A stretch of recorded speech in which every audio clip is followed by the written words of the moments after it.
The decade of the 1960s wrote itself into history with names of pride and shame, words for all time and words of passing fancy.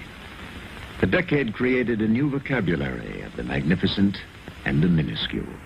Expo, miniskirts, Koufax, Kennedy, Gagarin, Pope John, John Glenn, Graham, the Beatles, Peace Corps, Clay, Bleiberg, Pope Paul, The Wall, Kosygin, Johnson, Warhol, Streisand, Dope, Black Power, Goldwater, Hippie, Dion, Woodstock, The Pill, James Bond, Tiny Tim, King, Hair, Grant, Bobby, Wallace, Golda Meir, Ecology, The Supremes, Apollo, DeBakey, Pompidou, Psychedelic, Dubček, Wyeth, Joe Namath, Malcolm X, Armstrong, Nixon, Indira Gandhi, Demonstrations, Lem.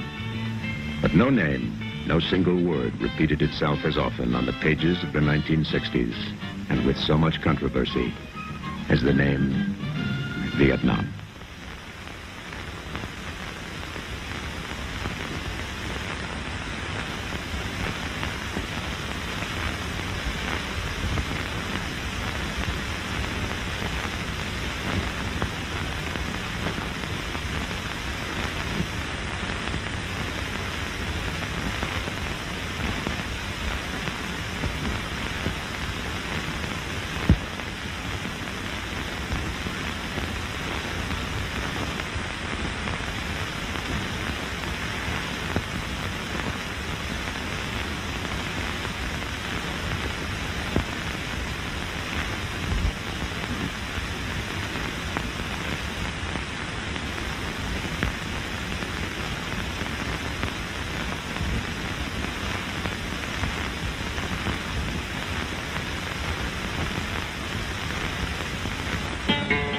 It was a strange mixture of peace and war, a battlefield nowhere and a battlefield everywhere. Life during the day, death at night. An ally at one moment, an enemy the next. A lush jungle mixed with the rust of barbed wire. It was all of this. Those who wanted to find the war might have had to hunt for it. Those who didn't want to find the war often became the hunted. And around the world, and particularly the United States of America, there was another battle, a battle of words, of politics and debate. The question was, who was the hunter in Vietnam and who was the hunted? Who would define aggressor and defender? And there was the larger search for a definition of the word peace. Did peace mean only the absence of war, or the absence of war and fear and oppression?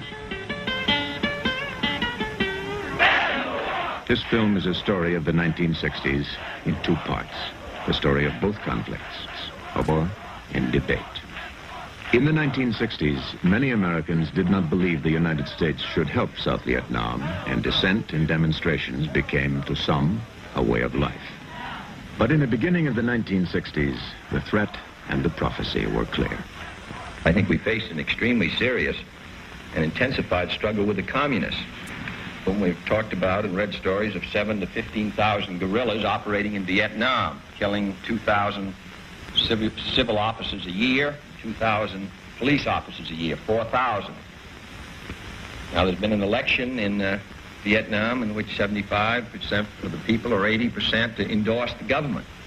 And yet we read how Vietnam is in danger because of guerrilla operations carried on by this small, well-disciplined, well-supplied across the border group of guerrillas.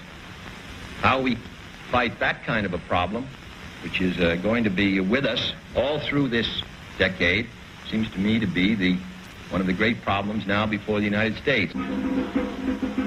Both the threat and the prophecy were made to a land of many gods. Hardship, poverty, disease, and war had never eroded the faith of the South Vietnamese, their faith in something much higher and larger than themselves. That faith's name to some was Buddha. His name to some was Jesus. His name to some was Confucius and Lao Tzu and Brahma and a myriad of names of ancestors. But in the strange and sometimes strained combinations of gods and faiths in this land, there emerged a commonality. There was a belief that this earth was not all. There was a cause and a reason for being, a cause larger than simply sustaining life. And this force was so powerful, so true, so real, that it was the reason for life itself. The stuff of South Vietnam was neither rice nor jungle, neither the delta nor the mountains. Its heart flowed with undefined faith, and from the undefined came its strength. Too easily, a stranger would say, he's a Buddhist, or he's a Catholic, or he's a Taoist. But the religions were countless and overlapping. The oldest form of Christianity in Vietnam was Roman Catholicism. Since the partition of the Vietnams, hundreds of thousands more Catholics came to the South, where the practice of religion was still free.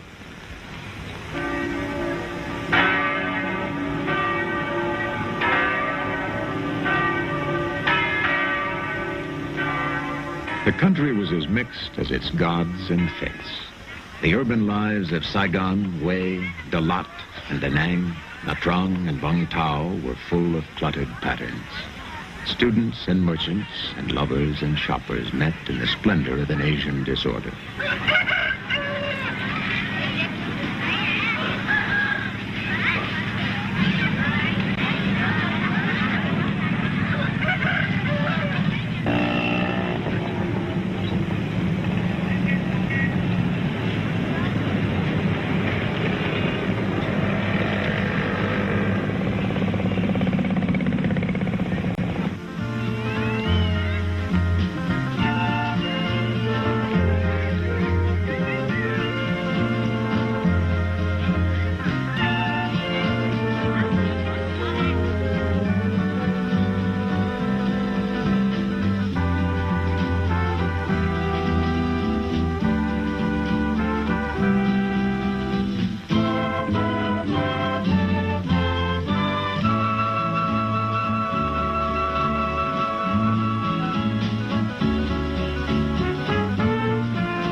Most of the populace paid no heed to the clamor of the cities and the sounds of horns and hawkers.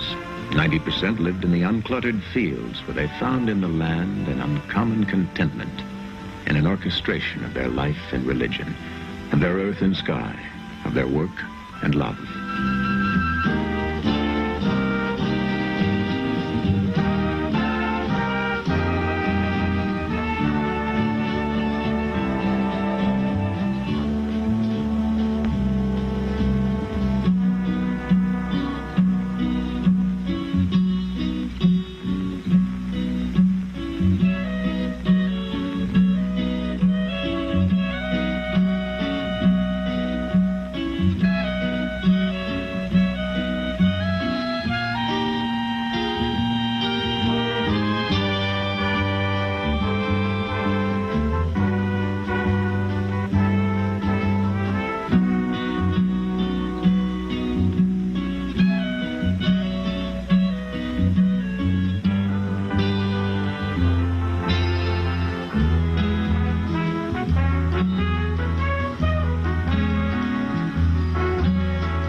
But in Vietnam, the serenity of life and earth and family and prayer had a new intruder. The intruder was not always visible, not always apparent. At times it was difficult to believe he was present in the country at all. But he was. His habits were irregular, his preceding route was unknown. His next steps were never told in advance. But the evidence that he was there was fast becoming a part of every horizon.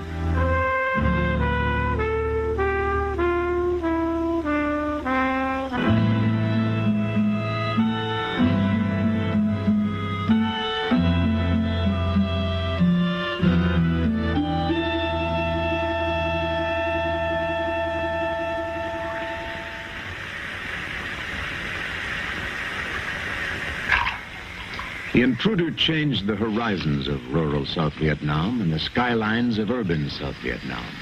As 2 million refugees escaped from the north, not only shrines grew in the south, but hospitals as well. For now there was more than the sick to heal. There were hundreds, then thousands of wounded.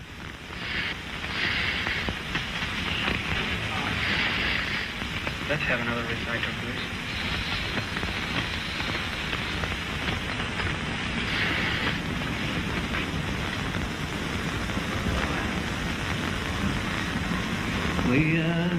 Civilians told their stories of grenades and shells and rifle shots from men who came to the villages and massacred most of those who lived there.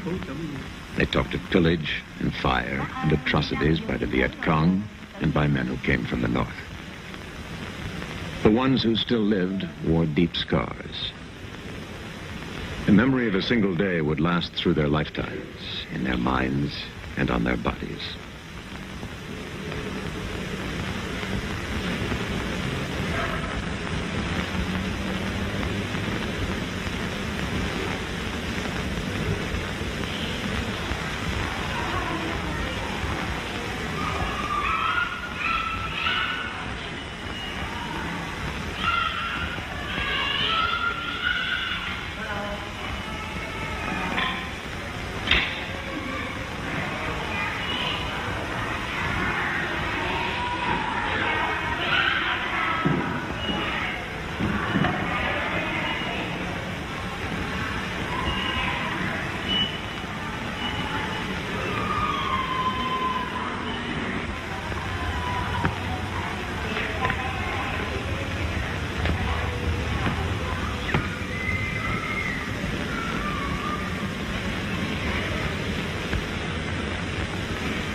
These are films of South Vietnam after the destruction of a village by the North Vietnamese. To those in command of North Vietnam and the Viet Cong, the pursuit was a united Vietnam under Hanoi with a communist government. To those in South Vietnam, the pursuit was to be left alone. But they were not left alone. The story was always the same. It became a daily way of life and a daily way of death. Village after village, city after city. Today, dozens killed in one area, hundreds in another, thousands in another.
Often mass graves were located months after a massacre.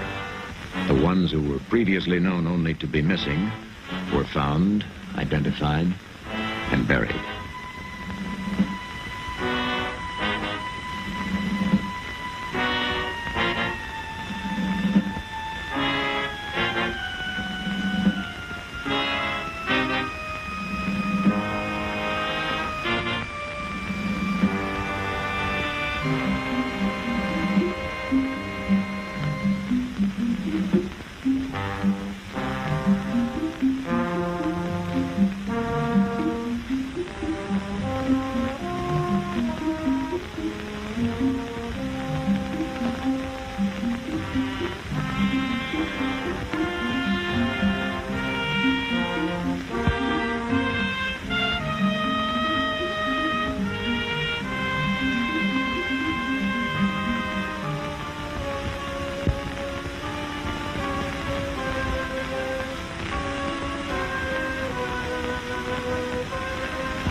In North Vietnam, rallies of victory were held with regularity. Death and destruction in the villages of South Vietnam were hailed as a liberation.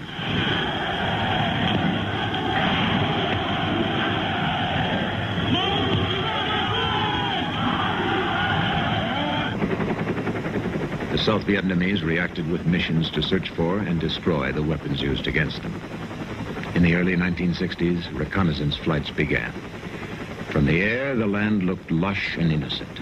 Signs of an enemy or weapons storage were non-existent. If this lush land held secrets, it was rarely apparent from those in the quick overflights. And so the missions were preserved on film for later studied by trained and unhurried eyes.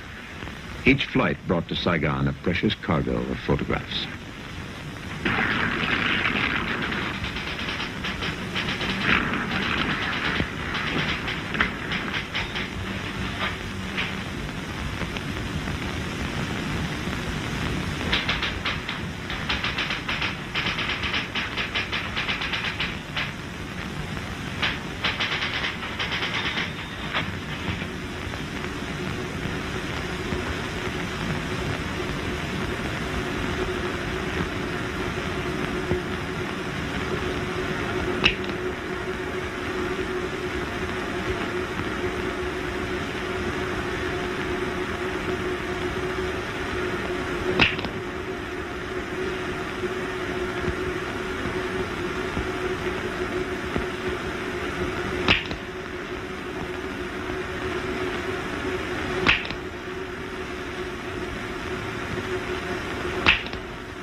The evidence was unmistakable. South Vietnam was under threat from external forces, and if it was to stay alive and answer that threat, it would need support. On the occasion of your New Year's celebration, my fellow Americans and I extend our very best wishes for the prosperity and well-being of the government and the people of Vietnam. In your struggle against aggressive forces of communism, the sacrifices that you have willingly made, the courage you have shown, the burdens you have endured, have been a source of inspiration to people all over the world. Let me assure you of our continued assistance in the development of your capabilities to maintain your freedom and to defeat those who wish to destroy that freedom. And so the Americans came to Vietnam. Other countries came as well to help the South Vietnamese. Australia, New Zealand, the Republic of Korea, Malaysia, the Republic of China, Thailand, and the Philippines.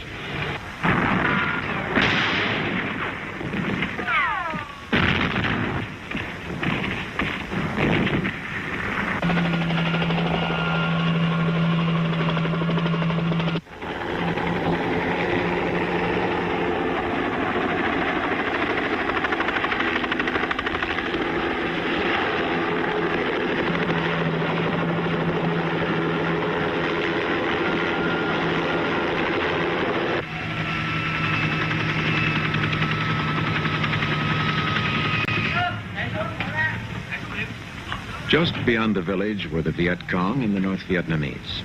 The civilians of the village were evacuated before the battle that was sure to come.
Discovered are the prisoners taken by the North Vietnamese and the Viet Cong.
The battle for today is over. The battle for tomorrow is yet to begin. In the night that separates the two, the enemy would resupply and regroup and replan to take the village once again. The day-by-day price of holding a village was not cheap.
In the 1960s, 40,000 Americans were killed in Vietnam, and there were another 1,000 whose fate was not known.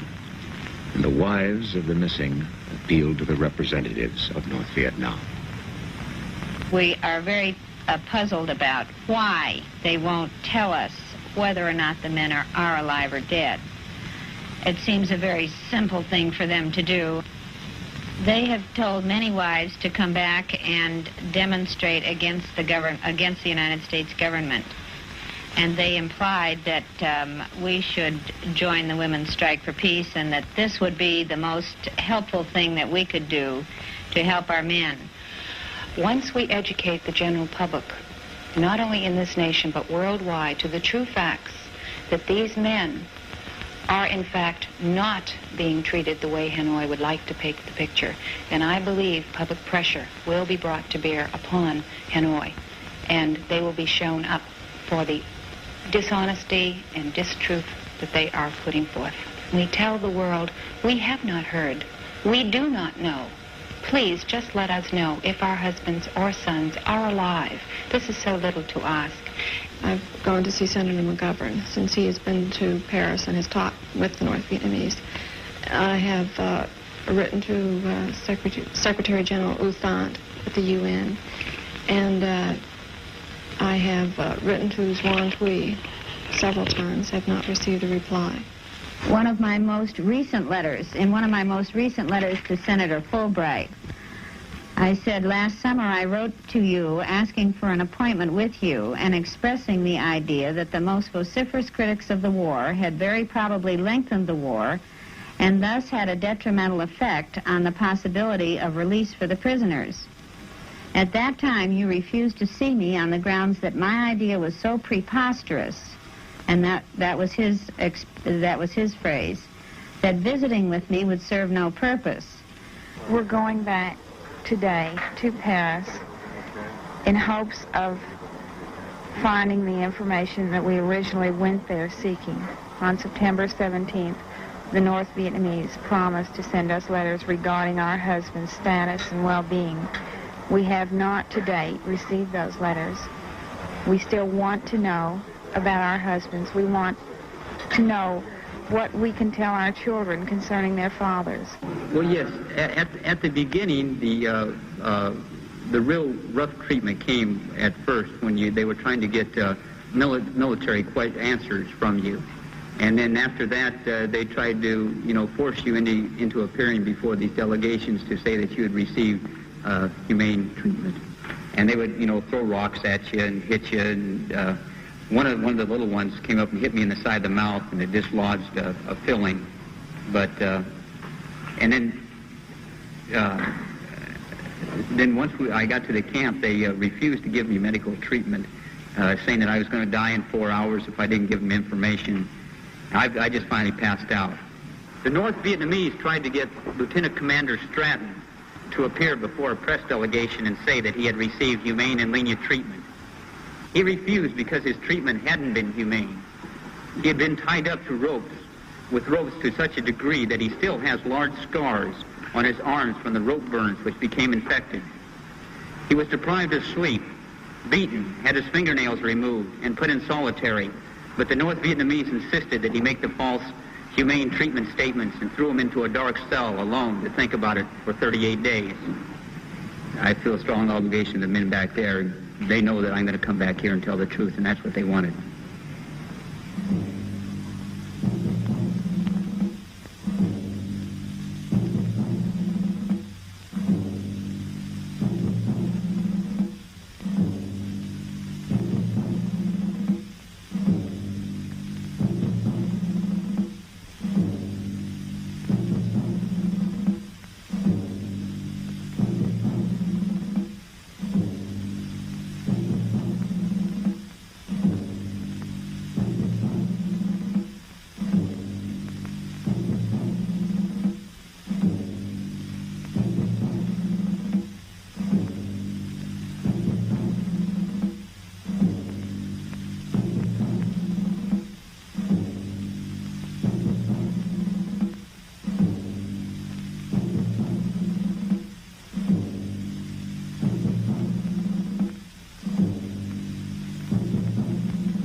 A great free debate, perhaps the greatest of all time, surfaced in the United States, and a country gave birth to 100 voices in universities, in town halls, on television, and in Washington.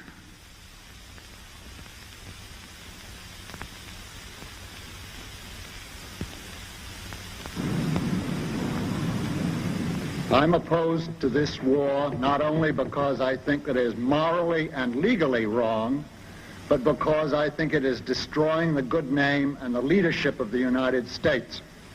Furthermore, I believe that the war is militarily unwinnable. If we should succeed in bombing Vietnam to rubble, we will only find ourselves up against the Chinese. Look, what I could do with is more compassion and more sympathy with those tens of thousands of civilians in South Vietnam who have been killed and kidnapped by the Viet Cong and North Vietnamese forces as a matter of deliberate policy. And the far larger tens of thousands of South Vietnamese military who've been killed and wounded simply because North Vietnam is trying to seize South Vietnam by force. I lost a really dear friend over there, and all of a sudden they brought it home to me. And I began wondering, you know, what are we doing over there? Is this what honor is all about? Is it worth it? And I don't think it is. All of us tend to place a greater value on our own people. But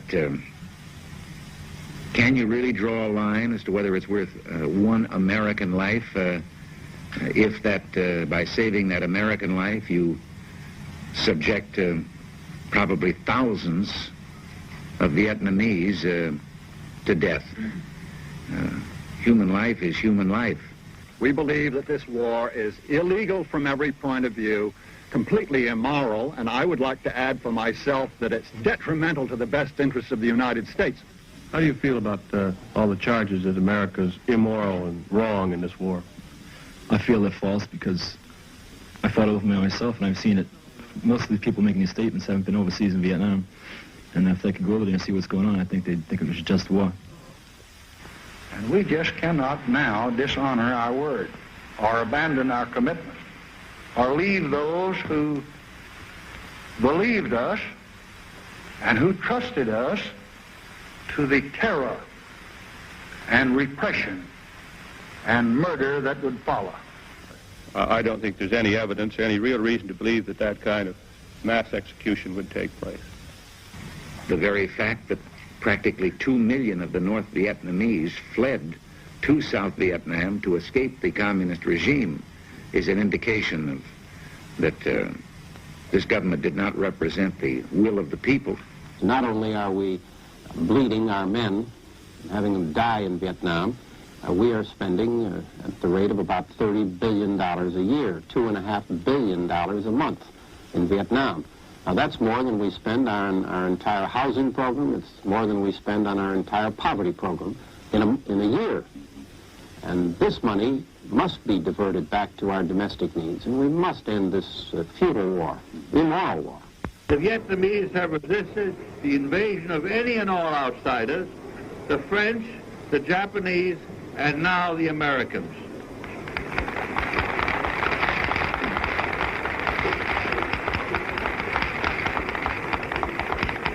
And let me say, as one whose opposition to our policy in Southeast Asia long preceded the rising tide of revolt against it, that there can be no peace by negotiation.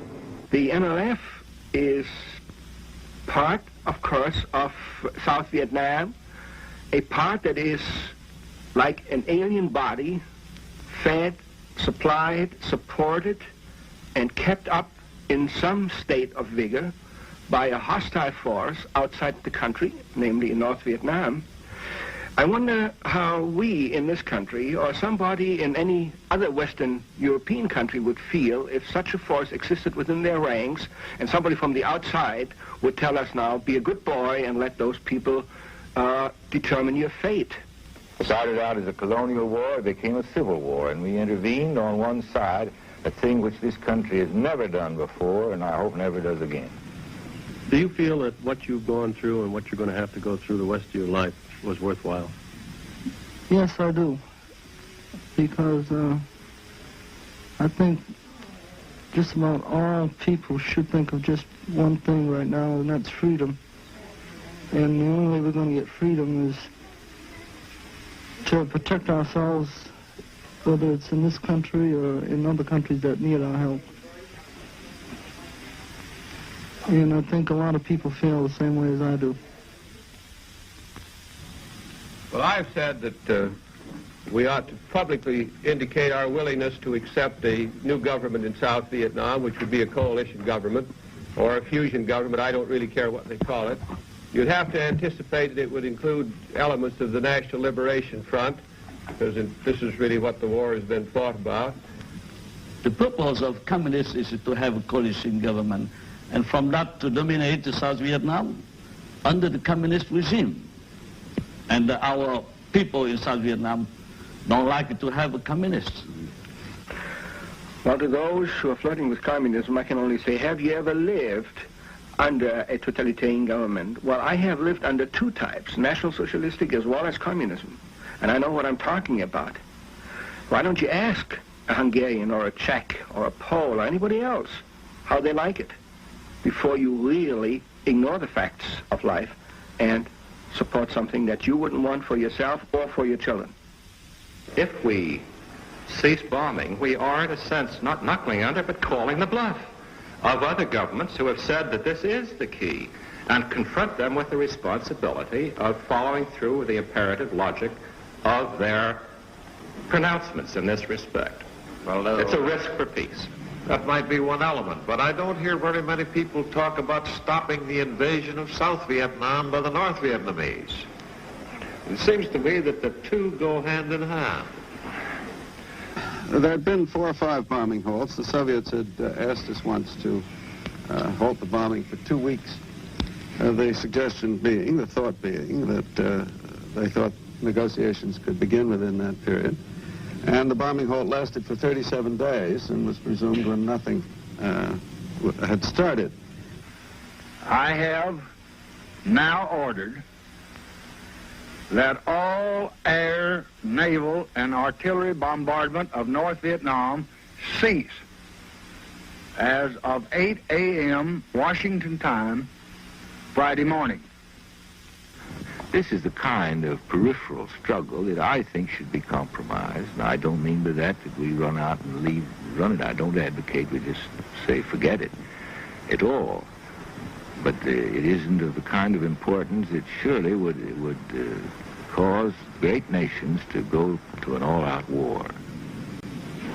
If you're going to fight a war, I believe in winning because you're losing lives. And this is one thing ought to be #1 priority.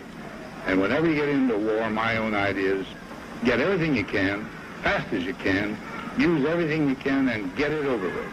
And I preach this, I'm not saying anything new. Until the president stands up and says, we're bringing all of the troops home as quickly as we can bring them home, we're bringing them home now, I think the anti-war sentiment in the country will continue to grow. We have to bring them home, and we have to bring them home immediately. That ending the conflict is not so simple as just calling it off and coming home, because the price for that kind of peace could be 1,000 years of darkness for generations yet unborn. You don't think there should be a demonstration against the war? Do you think it does any good? It might hurry up the withdrawal? No, I don't think it will hurry up anything. It might delay it. Oh, do you have any children? Yes, I have 3 boys. Any of them old enough to take part? One will be 18 next month. Last spring, Jerry Grossman, a Boston businessman, who was the president of Massachusetts Peace Action Council, suggested that it might be possible to begin to put together an effort across the country to take time away from regular activities and instead devote those days to working against the war. A lot of Americans are against war, but a lot of them that are against it don't really know everything about it, and they half know about it, and they don't really try to understand. They don't know the Vietnamese people, and they don't know the situation between the South and the North. That's their objective. It's not peace. They know they are not become stronger, but they believe in you become weaker and weaker. Most of what you read is made of lies, but speaking what you want ain't it everybody's done to wake up in the morning when we rise. Can you imagine a protester in Hanoi, how far he'd get if he wanted to protest North Vietnam sending troops into South Vietnam or into Laos or Cambodia? He'd end up in a jug. Have the authorities taken any action against you because of burning your card in Central Park in New York? None whatsoever. How do you feel about those who say that you're delaying the war, continuing the war, that prolonging it with this kind of action? We want the war to stop, and we feel the best way for the war to stop is for the United States to get out of Vietnam. The moratorium probably militates against the possibility of getting a satisfactory negotiated settlement from Vietnam, from North Vietnam, because it encourages them not to negotiate. End the war! End the war! End the war! End the war! End the war!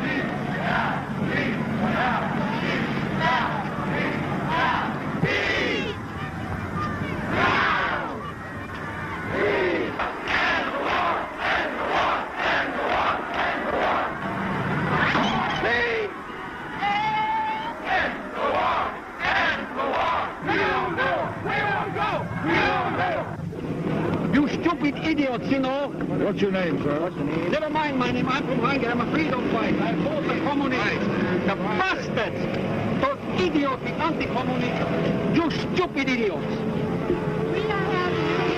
I would shoot you all like the Russians will shoot you if they come. And half of you have no jobs. You're hanging around the Tudor Street, you demonstrators.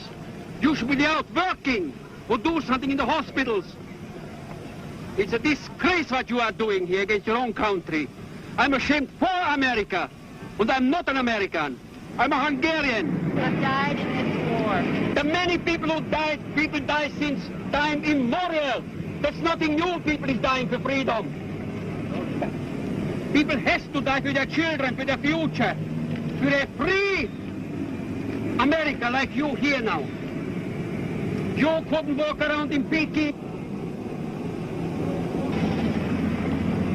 because you're misled. Deep inside, I'm sure you're all very, very decent people. And you want the best for humanity. But humanity is finished in the communist countries. You should be not shot, that's too good for you. Do you know what it means having communists go to Hungary, to Czechoslovakia, go to East? Don't flap so idiotically on the back. Don't run away now. You should listen to that. Stupid idiots. The people here is fighting for freedom. Every coolie here is a hero. Every coolie, every Vietnamese should get a medal, and every American who works so fights here is a hero. You will realize when it's too late. The debate went on. The demonstrations went on. And every president of the United States during the 1960s had voiced his endorsement of the United States position. Today, the communists reach ruthlessly for domination over Southeast Asia and are trying to break our will to foil the attempt. The use which the communists make of democracy, and then when they seize power, the effectiveness with which they manage the police apparatus so that dissent cannot arise, and so that the people can no longer express their will, the liquidation by gunfire of the opposition or by forcing them out of the country to be refugees. This suggests the kind of problem which we're going to have in this decade. And in my judgment, it's an extremely difficult matter for the free nations to deal with. But I must say that it's a matter to which we must address all of our energy and all of our attention. This nation will keep its commitments from South Vietnam to West Berlin. Since I took office as president, no single question has occupied so much of my time and energy as the search for an end to the war in Vietnam. An end fair to the people of South Vietnam, fair to the people of North Vietnam, and fair to those others who would be affected by the outcome. Both in public and at the Paris talks, we've offered a number of proposals which would bring peace and provide self-determination. And we're ready to consider any other proposals that have the same objective. Many urge that if only we halted our bombing of the North, peace would follow. Nearly a year has passed since the bombing of the North was halted. 3 months have passed since we began the process of troop replacement, signaling both our own genuine desire for a settlement and the increased readiness of the South Vietnamese to manage their own defense. As I announced on Tuesday, by December 15th, our troop strength in Vietnam will have been reduced by a minimum of 60,000 men. On September 2nd, 1969, North Vietnam's chief negotiator in Paris said that if the United States committed itself to the principle of totally withdrawing its forces from South Vietnam, and if it withdrew a significant number of troops, Hanoi would take this into account. I repeat here today what I said in my speech of May 14, that we are prepared to withdraw all of our forces from South Vietnam. And the replacement of 60,000 troops is a significant step. The time has come for the other side to respond to these initiatives. The time has come for peace. We in the United States want to end this war, and we are ready to take every reasonable step to achieve that goal. But let there be no question on this one fundamental point. In good conscience, we cannot, in the long-term interests of peace, we will not accept a settlement that would arbitrarily dictate the political future of South Vietnam and deny to the people of South Vietnam the basic right to determine their own future free of any outside interference.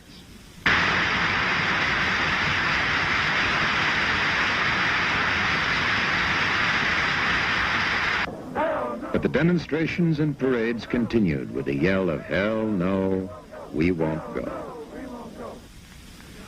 In South Vietnam, there were other parades where cries of "Hell no, we won't go" were non-existent. For without defense, their families and country would live no more.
But still the cries went on.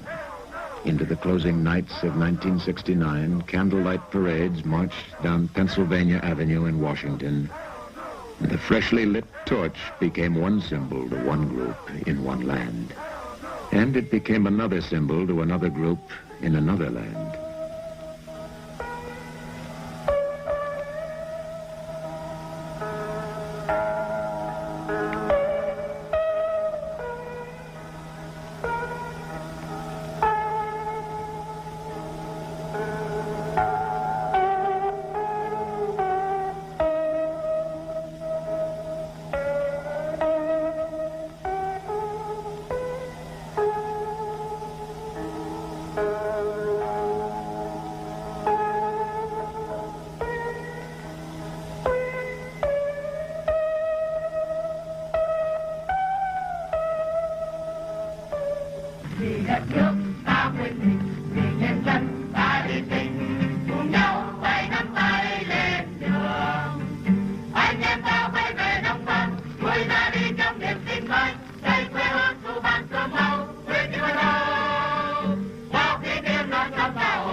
Flames were still bright on December the 31st, 1969. Whether that fire would be a permanent light of freedom or would be extinguished was not to be known within the decade. The United States had given lives and treasure and prestige to buy time for the South Vietnamese to face alone what had to be faced. In the last year of the 60s, the troops of the United States were leaving behind trained and equipped South Vietnamese to defend their destiny. For the guns of the North within the South were not silent. Though the decade was done, the struggle of the South Vietnamese to be free was still unfinished.